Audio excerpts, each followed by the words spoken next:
Hi everyone, this is Dr. Rebecca from CAC Data Science Department.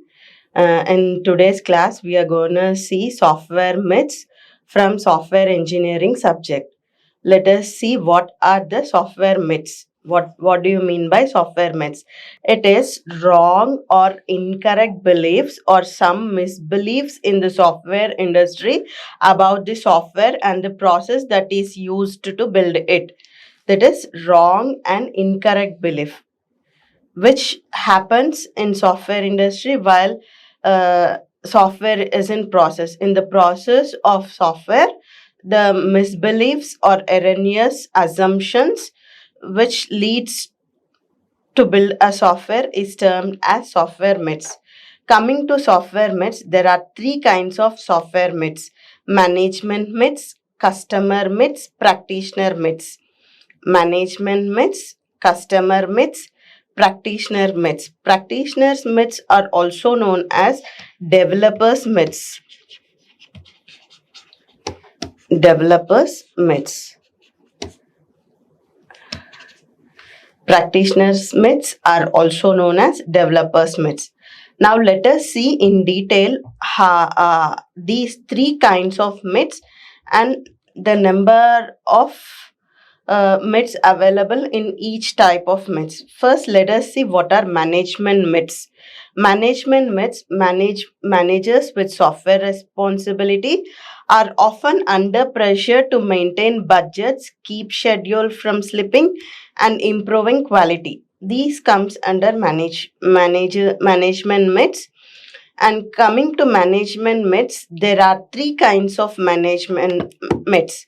First one, we already have a book that's full of standards and procedures for building software. Won't that provide my people with everything that they need to know? Second one is, if we get behind the schedule, we can add more programmers and catch up. Third one, if we decide to outsource the software project a third party, I can just relax and let that firm build it. These three are management myths. Let us see in detail each type of myth. First one, we already have a book that's full of standards and procedures for building software.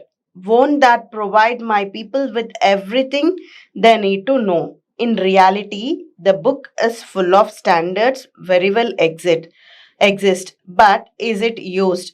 Are software practitioners aware of its practice? Is it complete? Is it adaptable? Is it streamlined to improve day to day or time to delivery while still maintaining a focus on quality? In many cases, answers for all these questions are no, because the book with full of standards may have been developed years ago. Now the software has many more updates, many more things, and that's not complete for the existing one. It is not adaptable in few cases because earlier things are the book with the earlier things is promptly given, but for the present one it may not be adaptable.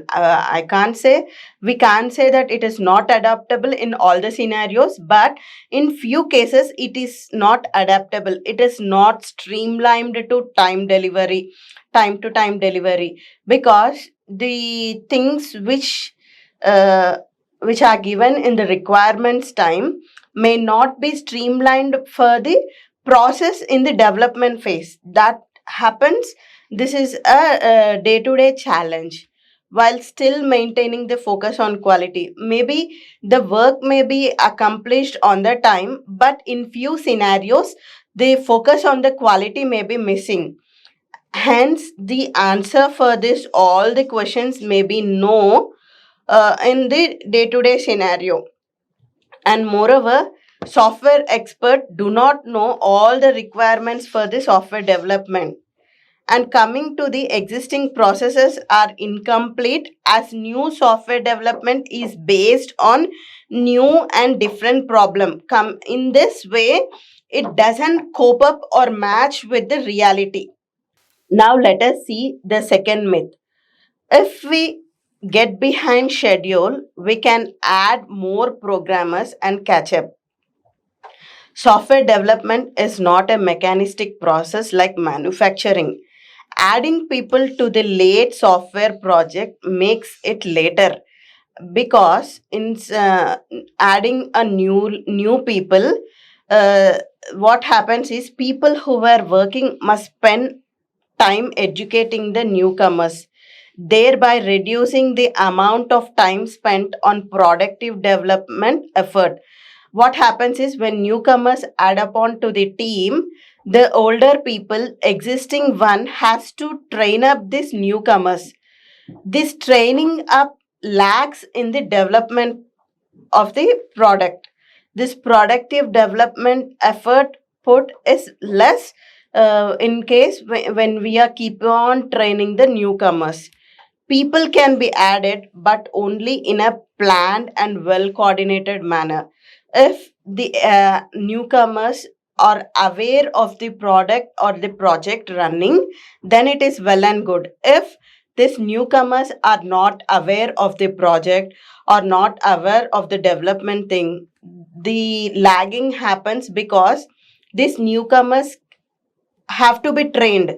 Training these newcomers, uh, what you said, delays the product development. This is also known as Brooks law. What happens is this actually delays the project further. Onboarding new team members requires time from existing developers, causing communication overhead and context switching. This is known as Brooks law, wherein the newcomers or new people are added to the existing one, or replacement of newcomers is done, which delays the project further. Now, coming to the third management myth, if I decide to outsource the software project to a third party, I can just relax and let that firm build it. What happens is when we are lagging, if the firm is deciding for the third party, the myth is the management assumes we can just relax and the third party firm build it. But in reality, if an organization doesn't understand how to manage and control software projects internally, it will invariably struggle when it's outsourced projects.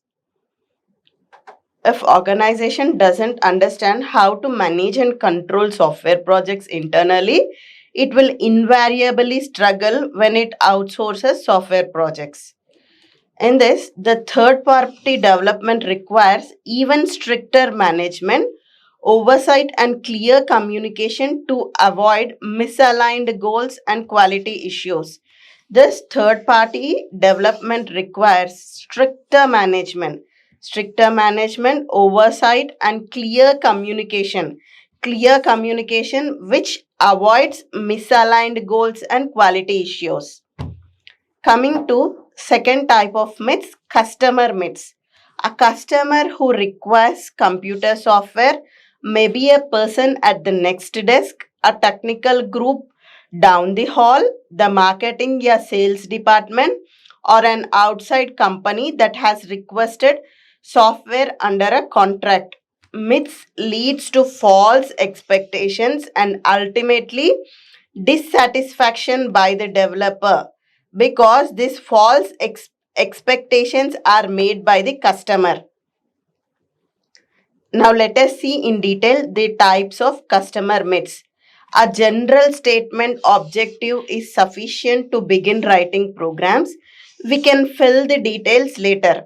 This is a customer myth wherein a customer gives a statement of objectives and he assumes that that is sufficient for writing a program, and we can add or we can fill in the details later while the project is being in the running phase. But this practically is not possible, because in some cases, for example, if we consider an student id card, student roll number, student roll number. Usually, what we assume is roll number to be a number, wherein it is not as such for an engineering student.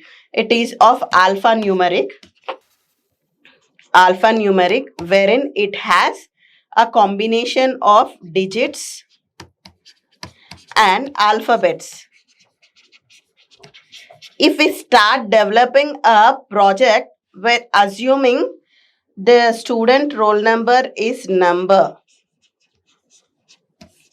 and we develop a database for a number, wherein while filling in the details later, the compatibility problem occurs because originally the roll number field is alphanumeric. These type of problems are caused in the practicing case in the customer myths, while the only objectives are given and the details are not given in the initial stage. Let us see in detail this one. A general statement of objectives is sufficient to begin writing programs. We can fill in the details later. Although a comprehensive and stable statement of requirements is not always possible, an ambiguous statement of objectives is a recipe for disaster. If there are any ambiguous objectives, then there is a disaster. Unambiguous requirements are developed only through effective and continuous communication between customer and developer. When customer and developer are having continuous communication process, then we can generate unambiguous requirements, which in turn develops effective and continuous communication. With effective and continuous communication only, we can give unambiguous requirements. The poor upfront definition is leading cause for a project failure. As I told you in this example of a roll number, considering it as a number, but while filling the details, it is an alphanumeric. This causes poor upfront definition, which lacks the project. In some cases, it may lead to project failure. It invariably leads to costly scope creep and major redesigns. And we need to rework more, we need to redesign more, we need to reconstruct more, uh, which leads to schedule lagging, which leads to delivery lagging for the project. Now, coming to second type of customer myth, software requirements continually change, but change can be easily accommodated because software is flexible. This is the most common customer myth, where customer assumes continually changing the software can accommodate software flexible because software is flexible. But it is true that software requirements change, but the impact of change varies with the time. If we are changing the requirements more, the impact on the time will be more because it consumes more time for implementing all the requirements at which it is introduced. When requirements change are requested with the cost impact is relatively small. However, this passes the cost impact grows rapidly. While software is logically flexible, the cost of change increases potentially as the project matures. Late stage changes demand extensive retesting and refactoring. When we are giving changes or when the requirements are updated in the earlier stages of the project, it will give less cost.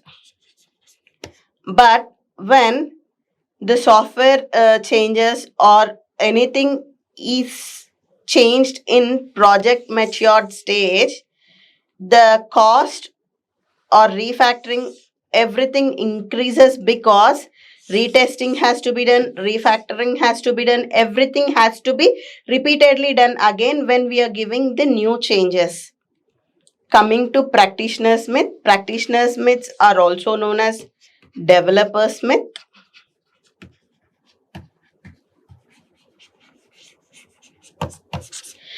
Developers myth. Practitioners are false beliefs or misunderstandings commonly held by professionals while developing or using the software systems. These myths can lead to poor decisions, unrealistic expectations, and project failures. Examples include believing that adding more programmers will always speed up the software development. Adding the programmers never speed up the development. Many a people, if the added people are aware of the project, then the things will uh, go on smoothly. If the added people or the newcomers are not aware, the newcomers training lacks, and this is not in realistic. Coming to practitioners myths, there are four kinds of practitioners myth or developers myth. Once we write the program and get it to work, our job is done.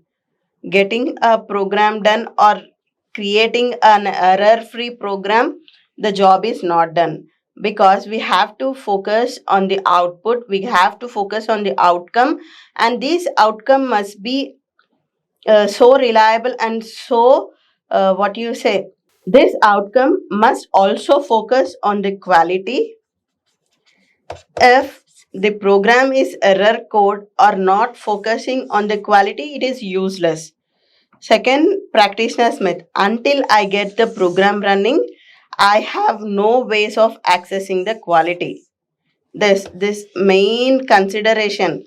If the program is running, if the programmer or practitioner is not focusing on the quality, it is useless thing. The only deliverable work product for a successful project is working program. Fourth one, software engineering will make us create voluminous and unnecessary documentation and invariably slow us down. Now let us see in detail each type of practitioner's myth or developer's myth. First one, once we write the program and get it to work, our job is done. Once we write the program and get it to work, our job is done. In reality, someone once said, the sooner you begin writing code, the longer it will take you to get it done.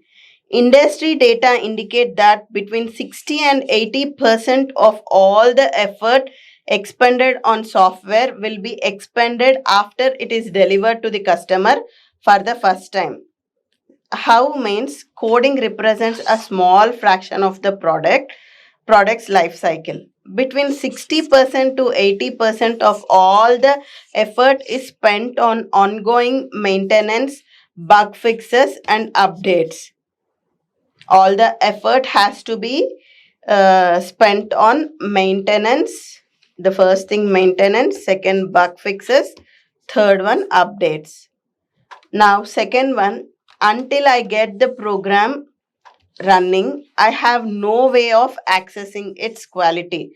The main thing to be focused is on quality. If we are not focusing on the quality, in realistic, it is useless thing.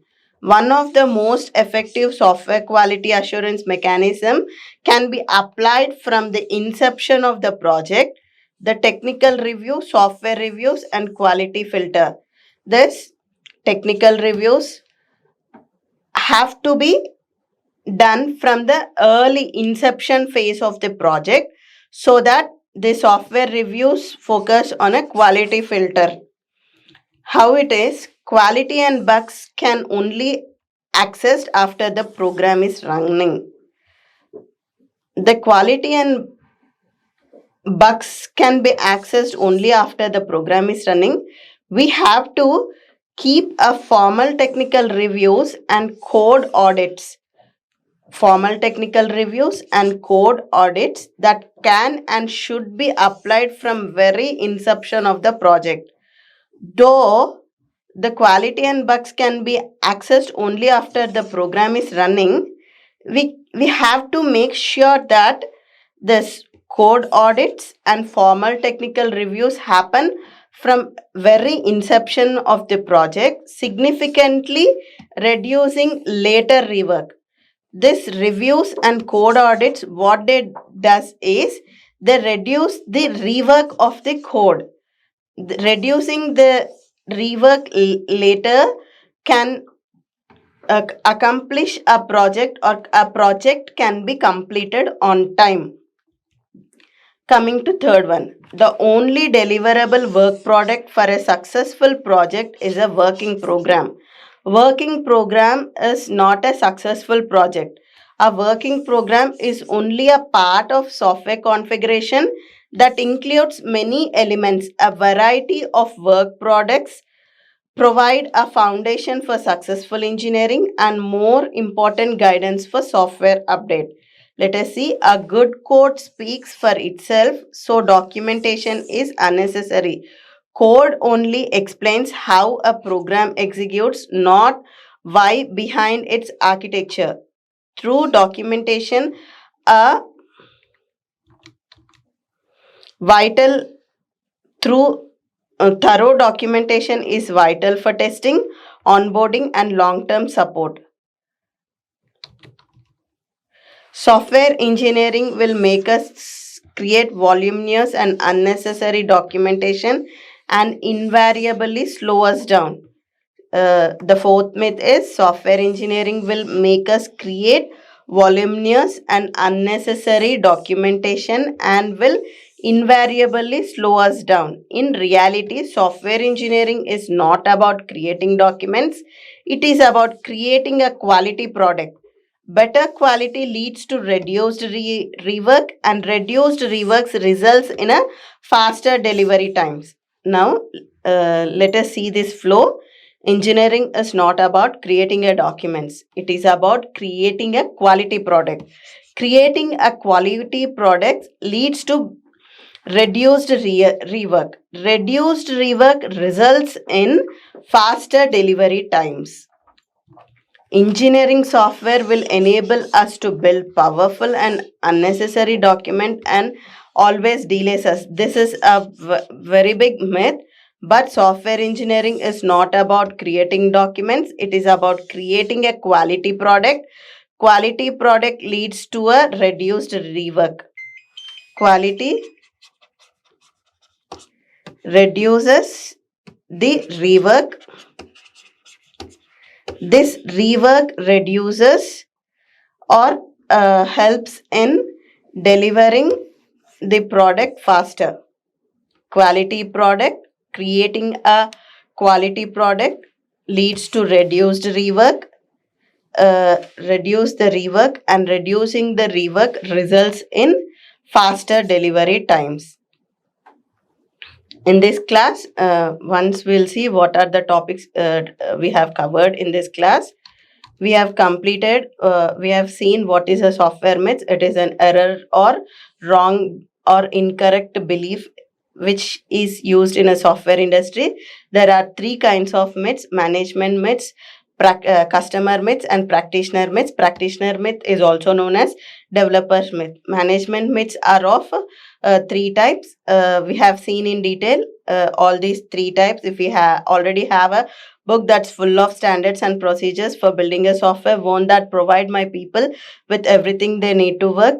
And second one, if we get behind the schedule, we can add more programmers and catch up. Third one, if I decide to outsource the software project to a third party, I can just relax and let that firm build it. Second type is customers myth. Customers myths are of two types. A general statement of objective is sufficient to begin writing programs. We can fill in the details later. Second one, software requirements continually change, but the change can be easily accommodated because of software is flexible. Coming to third one, practitioners myth or developers myth. There are four types of practitioners myth or developers myth. Once we write the programmer, it is to work, our job is done. Until I get the program running, I have no way of accessing the quality. The main thing must be focused while developing the project is a quality. The only deliverable work product for a successful project is a working program. Last one is software engineering will make us create voluminous and unnecessary documentation and invariably slow us down.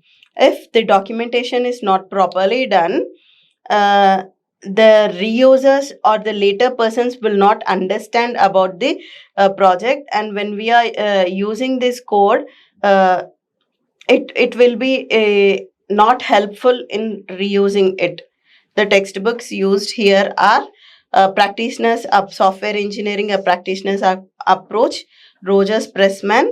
In this sixth edition, all the uh, things are available. In software engineering, Ian Somerville, seventh edition, Pearson Education. The software myths covered in the textbook one. Textbook one, practitioners approach, Roger. In second chapter, project myths. Textbook 2, it will covers only fundamentals, but it is not in a detailed explanation like a Pressman edition. Thank you.